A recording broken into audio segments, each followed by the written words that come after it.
بەناوی خۆی گەورە و مێهرەبان کوردستانیانی خۆشەویست، داواتان لێ دەکەم مەترسی پەتای ئەم ڤایرۆسە زۆر بە جددی وەربگرن بۆ ئەوەی ژیانی خۆتان و ئازیزەکانتان و هەموو خەڵکی کوردستان سەلامەت بێت.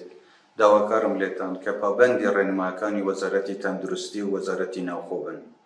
ئەو بەڕێزانە لە پزیشک و فەرمانبەر و پۆلیس و ئاسایش و هەموو ئەوانەی لە خەتی پێشەوان و خزمەت دەکەن بۆ ئەوەی ئێوە سەلامەت بن، داواکارم لێتان ئێوە شاوکاریان بکەن.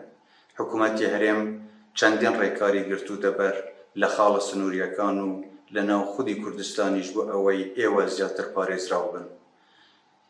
قەدەغەی هاتوچۆ تا 1/4 درێژکراوەتەوە. داواکارم لێتان لە ماڵەکانتان بمێننەوە و پەیوەندیەکانتان سنووردار بکەن. تکاتان لێ دەکەم سەرپێچی ئەو ڕێنمایانە نەکەن، چونکە نەک تەنیا ژیانی خۆتان، ژیانی هەموو ئازیزان و خەڵکی کوردستانیش دەخەنە مەترسیەوە. هیوادارم بەیەکەوە بتوانین ڕوبەڕووی ئەم پەتایە بوەستینەوە و نەیەڵێن بڵاو ببێتەوە. هاوکاری ئێوە و پشتیوانی ئێوە دەتوانێت ڕێگە لە بڵاوبوونەوەی ئەم پەتایە بگرێت. پشت بەخوا و هەمومان بەیەکەوە دەتوانین ڕوبەڕووی ئەم پەتایە ببینەوە. هیوادارم هەمووتان سەلامەت بن و کوردستانیش سەلامەت بێت.